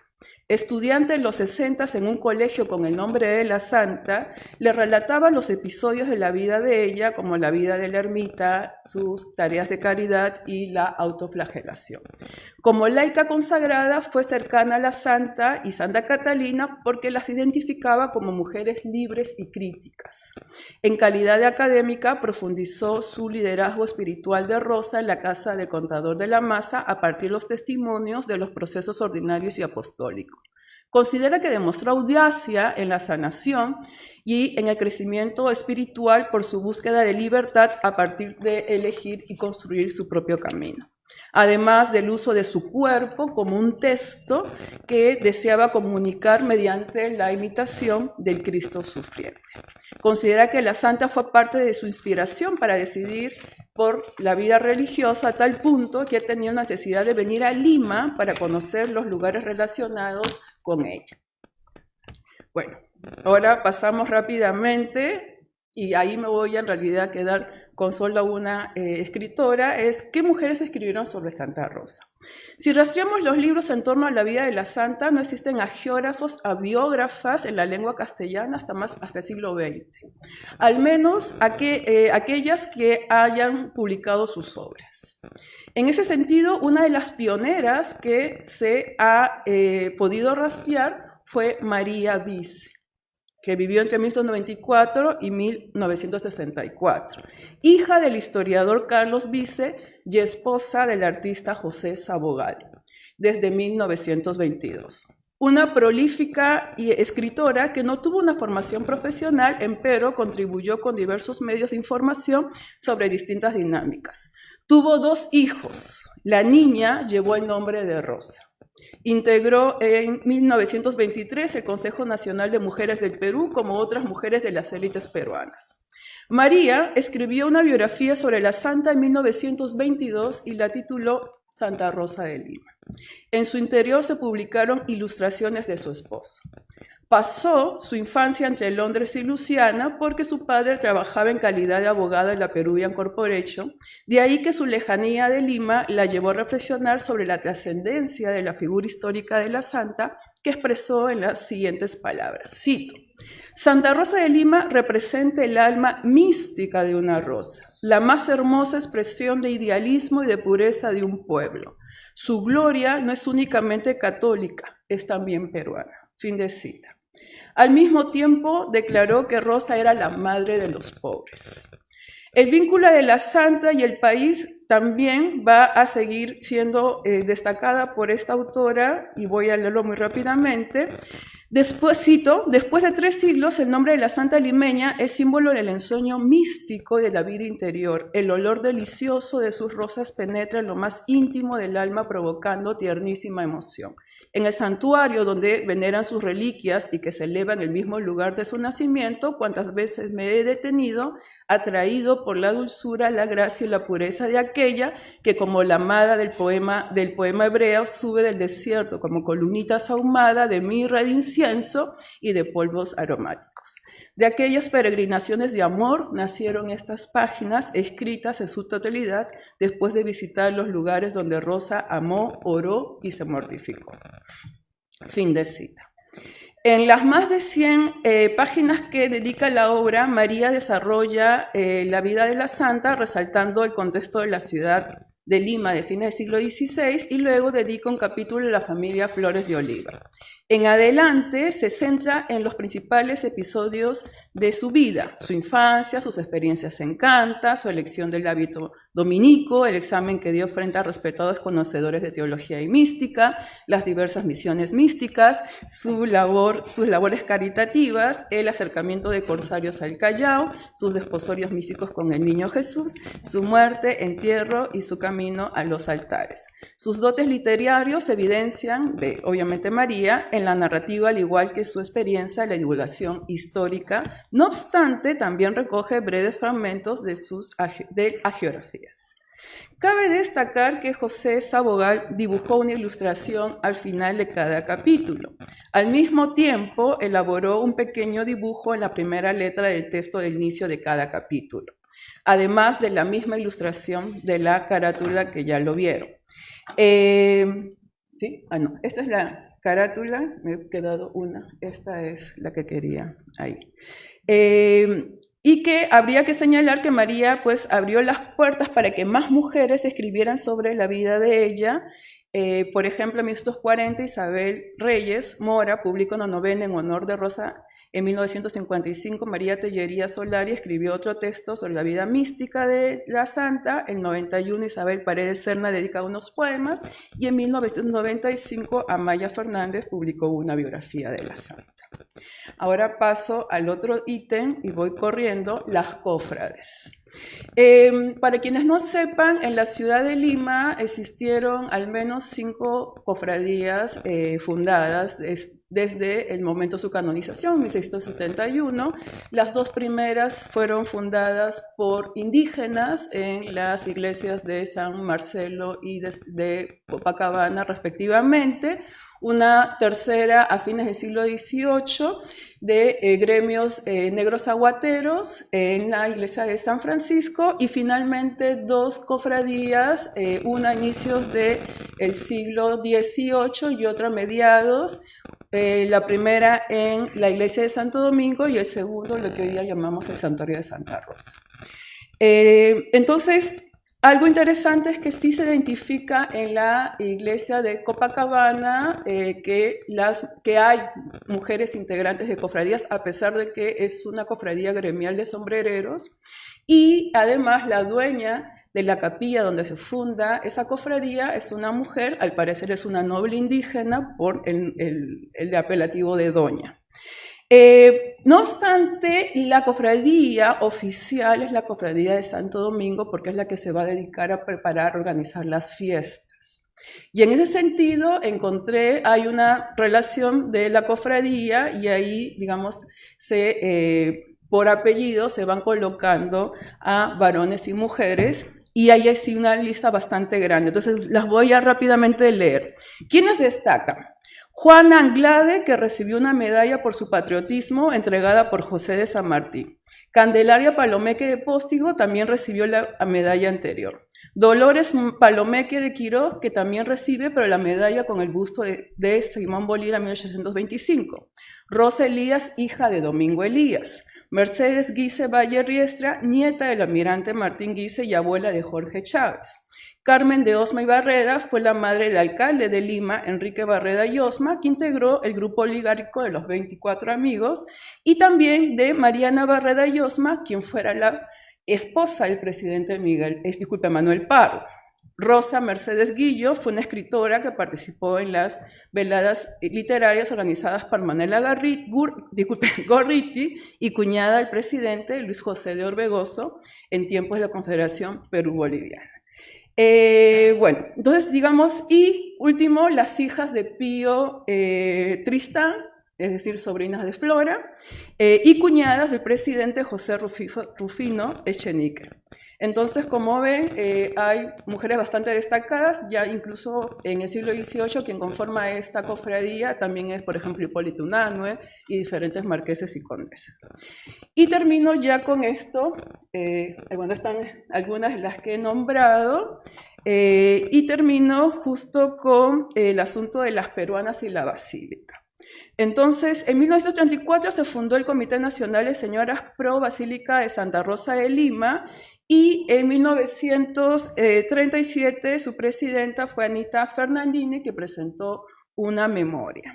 Entonces ellas van a intentar alcanzar justamente la construcción de una basílica que sabemos que nunca llegó a ejecutarse, ¿no? Hacen colectas, rifas, conciertos, ¿no? Tienen relaciones, son mujeres bastante poderosas, nomás miren quienes las están conformando, ¿no?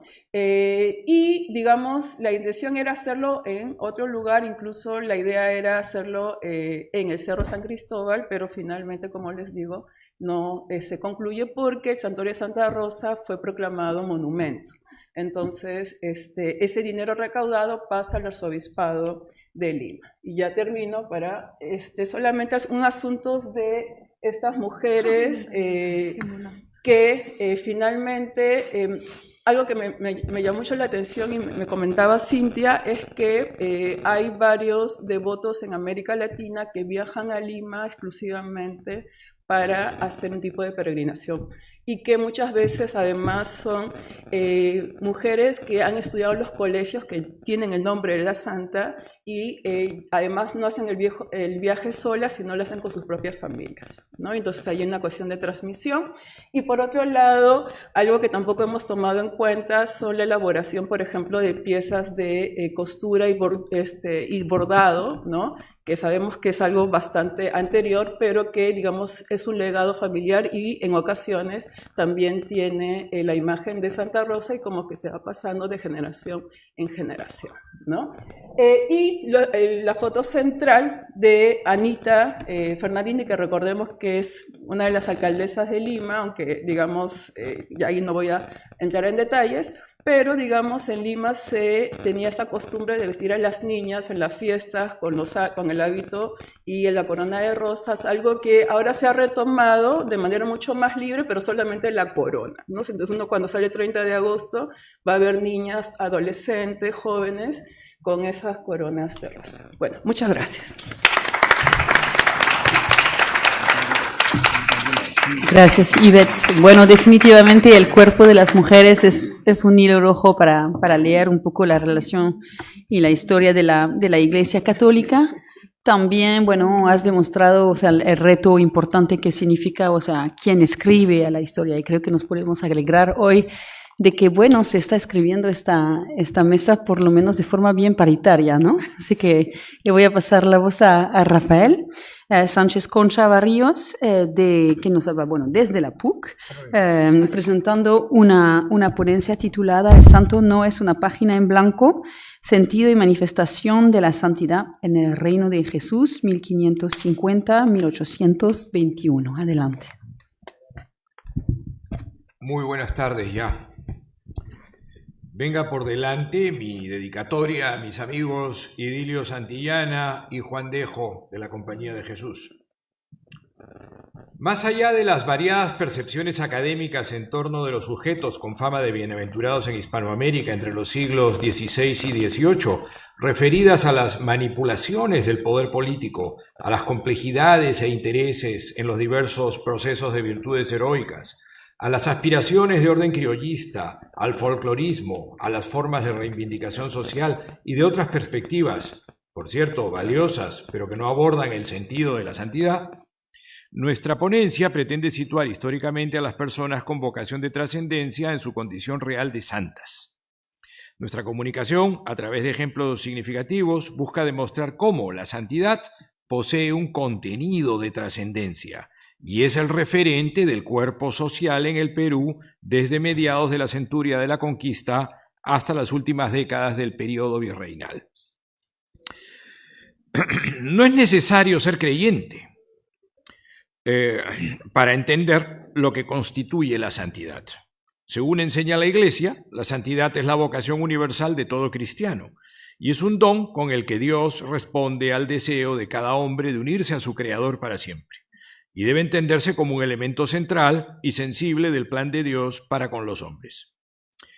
En algunas ocasiones la palabra santidad se emplea como equivalente a salvación o redención, y ello es acertado si observamos la historia humana como signada por la voluntad del Altísimo.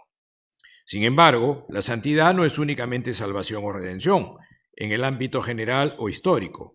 Se la debe entender también desde la existencia concreta de los individuos. Así, la salvación obtenida por el Hijo de Dios debe actualizarse, hacerse propia, en la vida cotidiana bajo la acción conjunta de la gracia y la acción libre.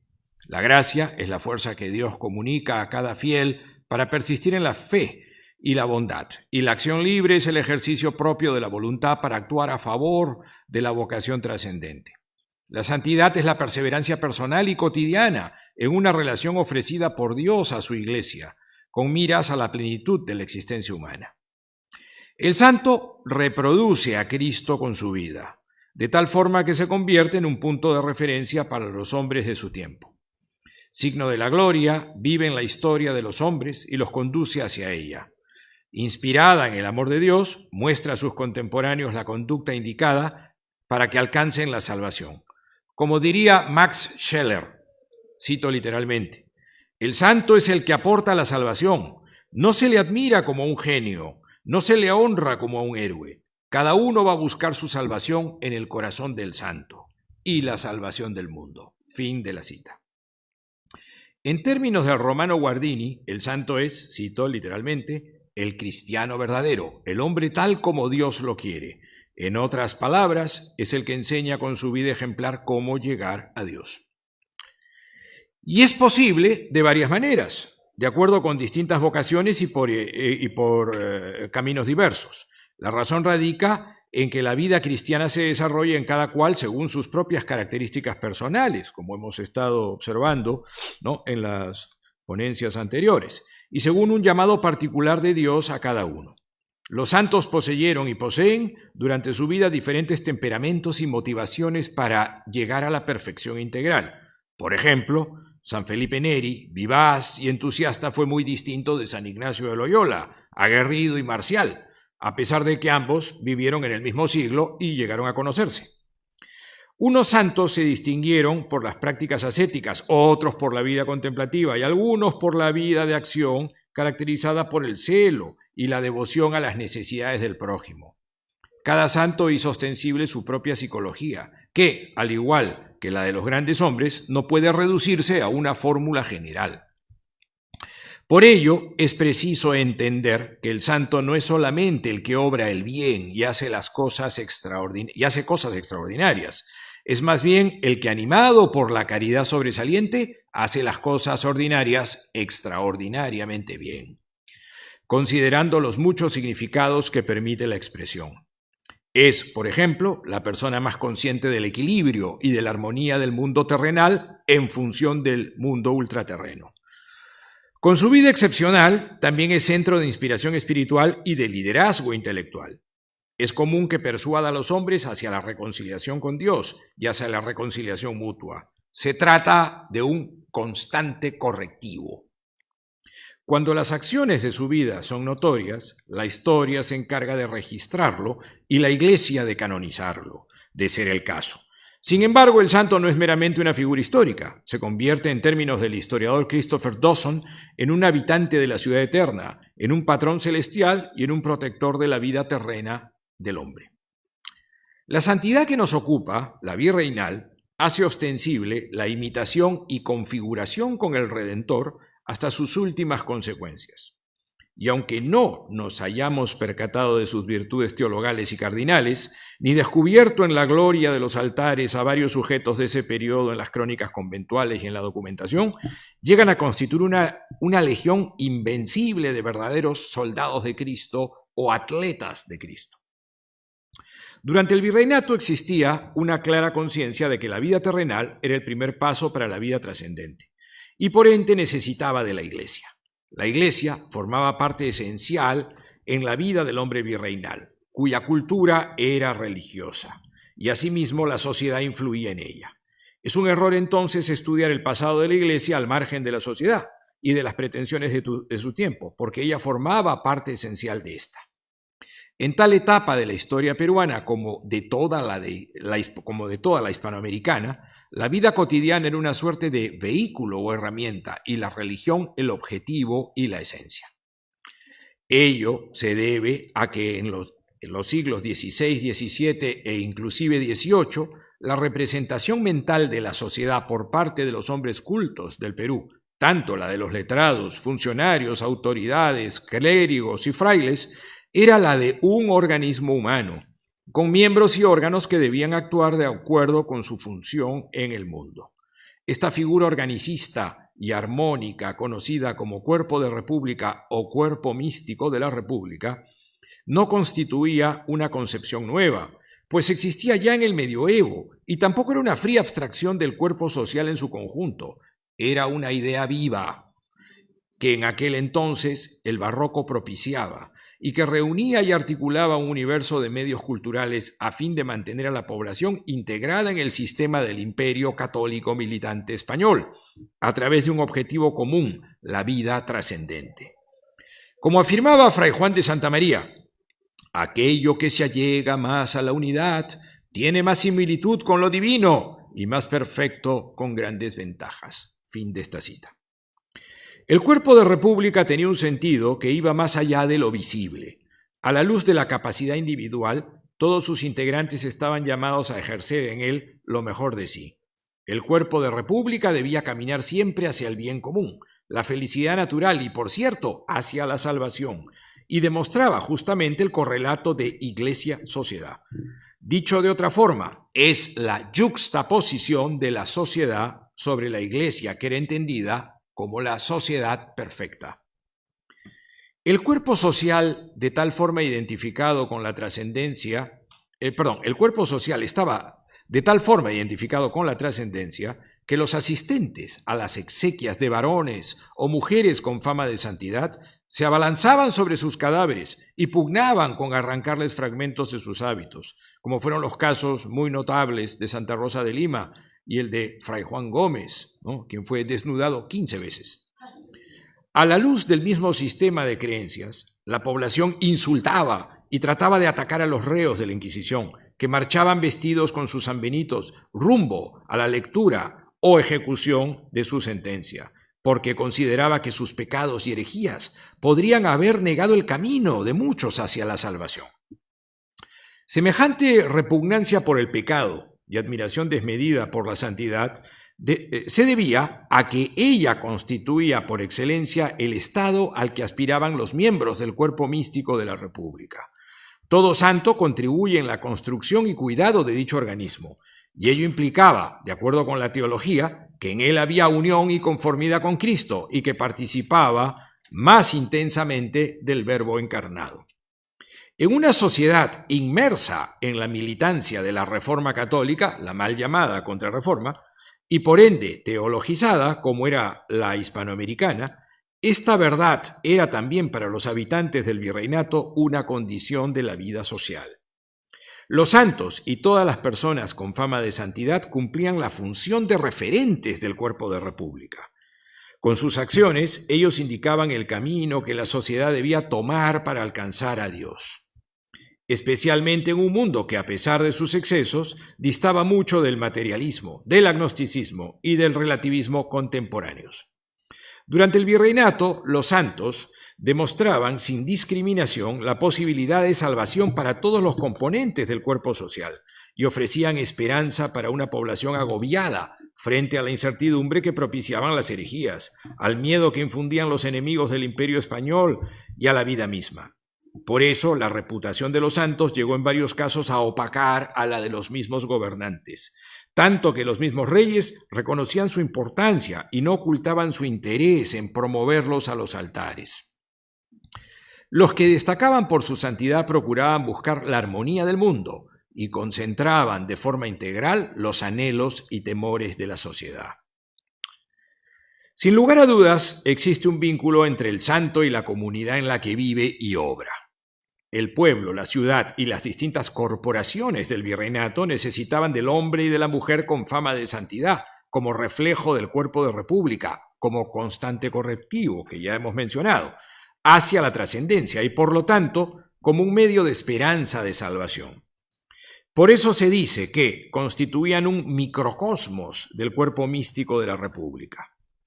Ellos expiaban en su propia carne los pecados que desintegraban al organismo social, como la corrupción pública, la rapiña, la negligencia de los funcionarios transfigurada en incompetencia política, el abuso y la violencia, y redirigían sus sufrimientos y austeridades hacia fines positivos y eficaces. Asimismo, el santo, a pesar de que en algunos casos se alejaba del mundo para concentrarse en Dios, requería de la vida de la comunidad, pues no puede conquistar las virtudes heroicas al margen de las necesidades espirituales y materiales de sus semejantes. El santo busca transmitir el bien a la población que está a su alcance, enseñando con sus obras y ejerciendo un apostolado de perenne evangelización y solidaridad. El santo y su comunidad son inseparables. En relación con lo que acabamos de mencionar, que muestra la relación entre la Iglesia y la sociedad, aparecieron hombres de santo itinerario que actuaban y obraban haciendo el bien en perfecta sintonía con el cuerpo social y sus múltiples complejidades. Su labor no consistió en una tarea fácil. La sociedad virreinal era complicada y variopinta. Ella ofrecía la imagen de infranqueables esferas, en las que no solo predominaba la capacidad adquisitiva, sino también los tipos raciales, vale decir, españoles, peninsulares y criollos, indígenas de todas las etnias, negros, esclavos o libres, y una increíble variedad de mestizos que iban desde los hijos de españoles con mujeres nativas hasta aquellos que llevaban en sus venas todas las sangres y a quienes se les reconocía como castas. Sobran ejemplos en los que se relaciona a los hombres de Dios con los distintos grupos sociales a los que pertenecían. Así, San Martín de Porras, a pesar de ser mulato, nunca fue distante con los negros. Por el contrario, los sentía sus parientes maternos y les ofrecía especial dedicación. Evidencias de este fuerte vínculo las podemos descubrir en la hacienda Limatambo, que pertenecía a su orden, a la orden de Santo Domingo, en la que en cierta ocasión, mientras alimentaba bueyes, alguien le dijo que lo dejara de hacer, pues esa era labor propia de esclavos. Martín respondió la sugerencia dirigiéndose a la ranchería, y cito literalmente: «Donde estaban los negros a quienes llamaba tíos, y viendo al dicho siervo de Dios, cada uno salía con su achaque, unos de llagas, otros descalabrados y otros con dolores que padecían, y a todos los curaba con una cajita de ungüentos y trapos que llegaba, dejándolos consolados a todos, y les reprendía sus vicios, y a algunos les decía lo que habían hurtado aquel día, y les reñía mucho, y luego se iba a los aposentos de las negras enfermas y viejas, y las curaba y consolaba, doliéndose de sus trabajos». Fin de esta extensa cita. Los afrodescendientes tenían al mulato limeño por padre, alivio y consuelo de sus trabajos. El modelo de vida de Santa Rosa de Lima ejerció una clara influencia sobre las damas de la República de Españoles, peninsulares y especialmente criollas, muchas de cuyas hijas tomaron los hábitos siguiendo su ejemplo. Un notable suceso en la historia del virreinato pinta de cuerpo entero el influjo de la santa sobre ellas. Como se sabe, en 1615 llegó la noticia de la proximidad del corsario holandés Jorge Spilbergen, enemigo del Imperio Español y de sus posesiones, claramente. Los habitantes de la Ciudad de los Reyes se alarmaron, no era para menos, puesto que la urbe se hallaba mal provista de armamento y se temía un desembarco. Rosa salió de su retiro para dirigirse a la iglesia de Nuestra Señora del Rosario, la iglesia de Santo Domingo, con la finalidad de defender el Santo Sacramento con su propia vida, ante cualquier intento de profanación por parte de los protestantes. Esta conducta enérgica influyó para que varias mujeres de su condición social la acompañaran con sus oraciones y para que posteriormente la imitaran. Asimismo, en las acciones caritativas del siervo de Dios Nicolás Ayllón, se muestra un sólido vínculo con los indígenas y mestizos. Allí, Ayllón, indio chiclayano, como su benefactor y en varias ocasiones como representante de su grupo étnico. Él aprovechaba santamente su prestigio social para defender a sus hermanos de naturaleza, frecuentemente despreciados y atropellados en sus derechos. Por otro lado, además de la fuerte relación entre los que brillaban por su santidad de vida y sus grupos étnicos de origen, se da otra que aparenta contradecir la marcada segmentación del mundo virreinal. No existe ninguna barrera para ejercer las virtudes heroicas sobre los distintos grupos humanos y sociales. De esta forma, los peninsulares, Toribio de Mogrovejo y San Francisco Solano, trabajaron en la conversión de los indios del Perú y del Tucumán, respectivamente.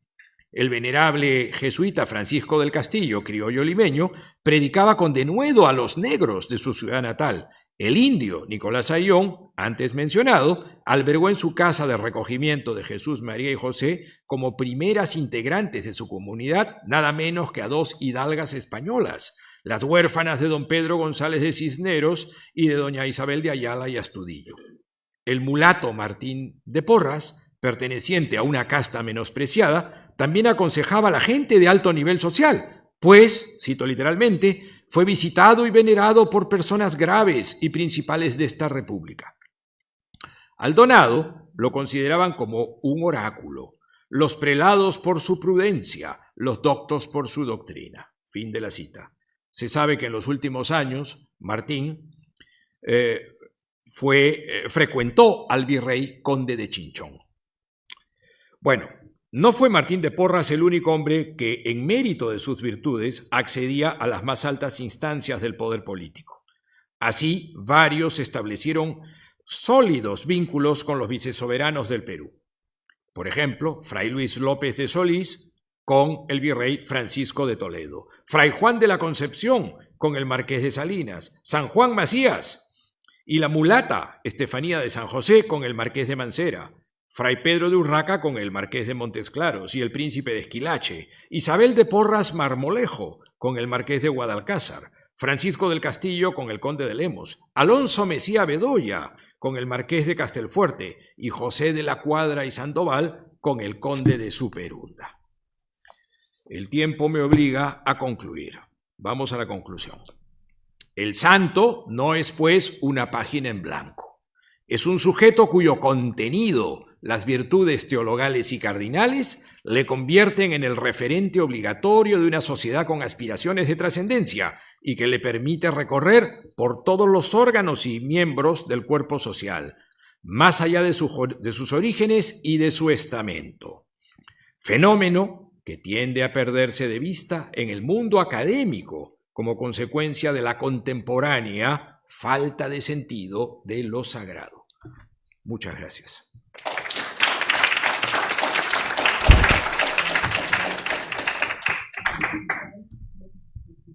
Bueno, gracias Rafael por cumplir con el tiempo de forma muy rigurosa, lo cual también nos permite, bueno, abrir paso a unas preguntas que seguramente tendrá la sala. Respecto a la ponencia de Liliana, no sé si ha logrado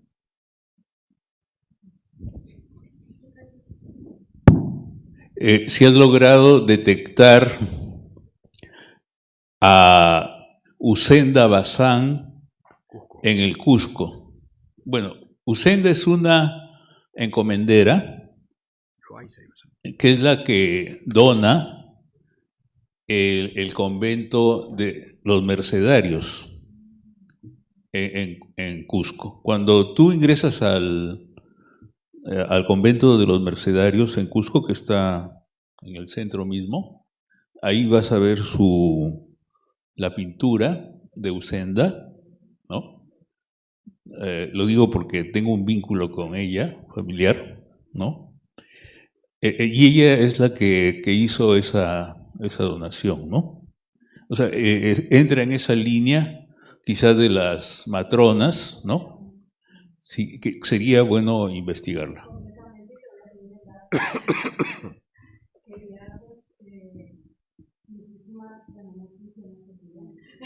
Voy a este. Muchísimas gracias por el dato. Mira, precisamente mi tesis doctoral fue de las encomenderas en el Perú en el siglo XVI. Sobre todo trabajé siglo XVI y XVII hasta la mitad. Entonces, quizá por eso no la tengo en el radar, pero es fundamental, imprescindible y te agradezco muchísimo el dato. Interesantísimo, y luego te voy a contactar para que me lo puedas ampliar un poquito. Muchísimas gracias. A las que tengo localizadas, esas las que donaron para los franciscanos en Cusco, que hay una familia Paula de Silva, hay una familia muy potente que están donadas, pero te voy a preguntar. Gracias. Otra pregunta, creo que por aquí y luego por allá.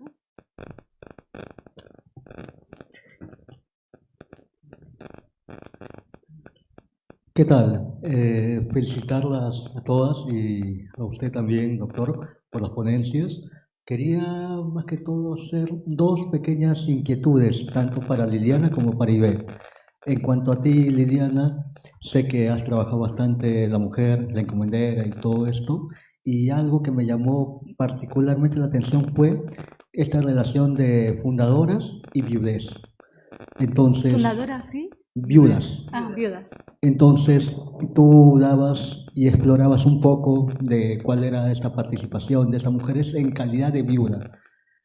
Pregunto, revisando protocolos del siglo XVII, hay testamentos infinitos de viudas que nos dan distintas aristas de la participación en la sociedad colonial, y muchas de ellas no, en sus testamentos no figuran tener relación alguna con conventos. Entonces te preguntaría, ¿qué aristas o agencias tenían aquellas viudas que no estaban relacionadas a los conventos o monasterios? Ahora, para usted, Ivette, hablaba de las cofradías con la vocación de Santa Rosa, acá en Lima, fundadas, pero en Cajatambo también hubo una. Y así pregunto, ¿habrá habido una ampliación de esta vocación en lo que circunscribe al arzobispado de Lima como tal? Eso. Gracias. Pues muchísimas gracias por tu pregunta. Es muy interesante y muy importante. El papel de las viudas va a ser fundamental.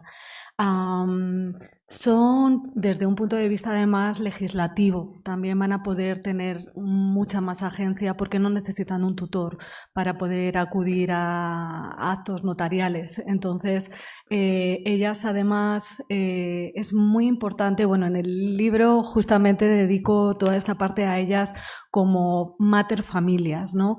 Una vez que además en América, y ahí vuelvo a incidir en el escenario peruano, que es muy particular, es diferente a la conquista, por ejemplo, al mexicano, ¿de acuerdo? ¿Por qué? Porque en el Perú va a haber no solamente unas guerras de conquista, sino es que además va a haber guerras entre conquistadores. Es decir, vamos a tener un Perú turbulento, inestable durante 5 décadas. Están matándose todo el día los unos a los otros y esto va a dejar una enorme cantidad de mujeres viudas y de mujeres huérfanas. ¿De acuerdo? Estas mujeres son las que van a acceder en segunda vida a estas encomiendas, ¿vale? A este poder económico. ¿Y qué estamos hablando también? De falta de redes parentelares en el periodo. Es decir, si estuviéramos en Castilla, por ejemplo, una señora viuda que se queda, pues tiene al tío, al primo, al abuelo. Es decir, pueden coartar un poquito esta flexibilidad y esta agencia. En el caso de Perú, por ejemplo, el caso de Inés Muñoz es bien notable, es bien paradigmático, ¿no? Ella se queda viuda una vez, se casa otra vez. ¿Por qué? Precisamente por la fragilidad de sus redes parentelares y está en una situación adversa políticamente hablando. Este segundo marido se le muere, ¿de acuerdo? ¿Y qué hace con toda esa cantidad de patrimonio si ha estado en pleitos con la corona que le ha querido quitar 2 encomiendas? Entonces tiene todo este patrimonio disponible para ella. Estamos hablando además de muchas viudas sin hijos. Por ejemplo, las fundadoras de la Encarnación tampoco tienen hijos, ¿de acuerdo? También las fundadoras de la Trinidad tampoco tienen hijos, ¿de acuerdo? Y ellas están invirtiendo todo este patrimonio que les da oportunidad de poder hacerlo. Efectivamente, lo que dices tú, la presencia de estas mujeres en los archivos, en los protocolos, en los notarios de las viudas es particularmente notable, es súper interesante. Mira, para España han trabajado trabajado, yo estoy justamente metiéndome ahí con las viudas. Para España lo han trabajado maravillosamente Margarita Virriel y Nerea, ahora mismo te digo el apellido, que es amiga mía, pero tiene un apellido vasco. Entonces, tiene un libro maravilloso sobre viudas que ahora mismo te voy a aconsejar. Pero sí, obviamente ellas van a ser unas de las primeras protagonistas y sí siento que según va avanzando el periodo colonial en el siglo XVII, estos testamentos de viudas ya están más diversificados por la configuración de las familias que ya se está dando, que es diferente el escenario social que tenemos en el XVII. No sé si esto contesta a tu pregunta. Gracias, perdón. Gracias.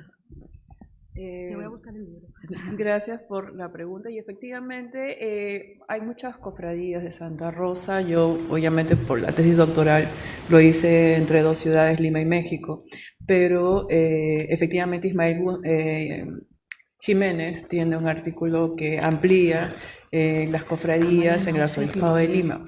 Dicho esto, también llama la atención que en una ciudad que no es indígena, las primeras cofradías hayan sido indígenas, ¿no?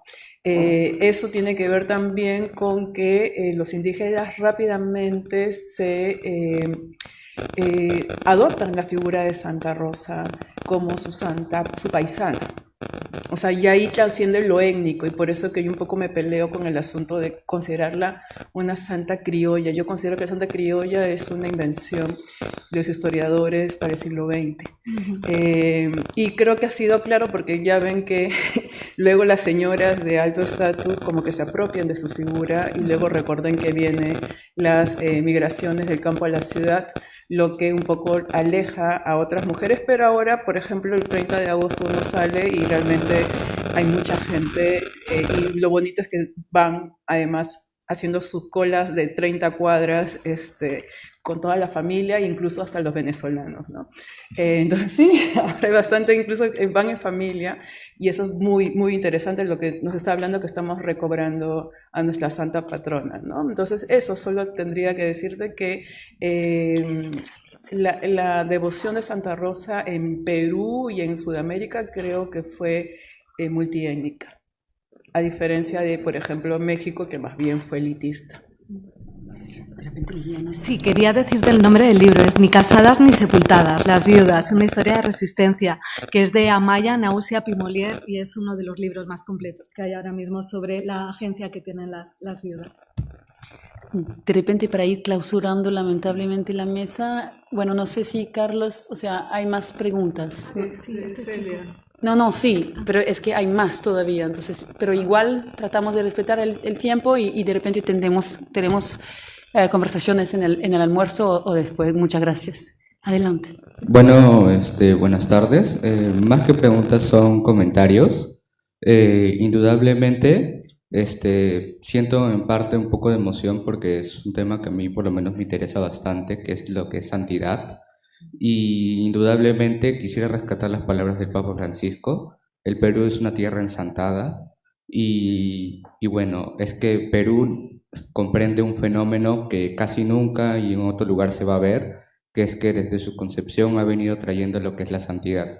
Y indudablemente, por ejemplo, ha sido una introducción bastante de lo que ha sido las monjas donadas y de velo blanco, sobre todo para lo que es el caso también que mencionó Richard, en el caso de Úrsula de Jesús, porque es importante saber lo que era comprender en su momento, en su tiempo, ¿no? Incluso yo recuerdo haber leído en su diario, y acá tengo la cita, que ella dice y pregunta a nuestro Señor Jesucristo y le dice: dije que si las negras iban al cielo, dijo que como fuesen agradecidas y tuviesen atención a los beneficios y le diesen gracias por ellos, las salvaba por su gran misericordia.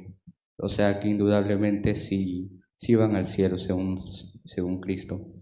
Y también en parte saber que por lo menos indiscutiblemente la parte de Santa Rosa, por lo menos yo también, a mí me ha tocado desde pequeño escuchar su vida y ha sido extraordinariamente que me ha traído indudablemente ese tema de lo que es la santidad y saber en cómo sus componentes han venido variando a través de los siglos y ha ido desarrollando y y ha tenido, como usted mismo mencionó, Ivette, que pues no ha sido netamente de una parte o un sector, sino ha sido más que nada un multiétnico, porque no solo, recuerdo también que padre de Rubén mencionó de que en su momento ella adoptó a un indígena, creo, y lo llamó por nombre Fernando, ¿no? Sabiendo de que posteriormente creo que se convirtió en misionero, porque inicialmente creo que Santa Rosa también tenía intenciones de ser misionera, pero por su calidad en ese entonces de mujer no pudo, ¿no? Incluso sabiendo ello, en el monasterio de Ocopa es que la ponen como patrona por sus mismos deseos. Y indiscutiblemente lo que ha sido esta ponencia es importante y es bastante relevante, creo que para todos, sabiendo también que la santidad, como mencioné inicialmente, en el Perú es un fenómeno que es casi no comprende en otros lugares, ¿no? Por ejemplo, el próximo año también se celebran 300 años de la canonización de San Francisco Solano. Este 24 también, bueno, si alguien no conoce, o menos yo hago la invitación en el monasterio de acá de Santa Rosa de Santa María en el Cercado de Lima, siempre se hace una pequeña procesión, el tránsito de Santa Rosa, que lo vienen haciendo desde ya hace siglos las madres, y consta de una vuelta alrededor del mismo monasterio. Y nada, muchísimas gracias. A usted por el comentario. Bueno, yo creo que le podemos brindar un fuerte aplauso a la mesa, agradeciéndole mucho a los colegas. Y creo que ahora nos toca un pequeño break y a las 2:30 retomamos aquí mismo con la séptima mesa del coloquio. Muchísimas gracias.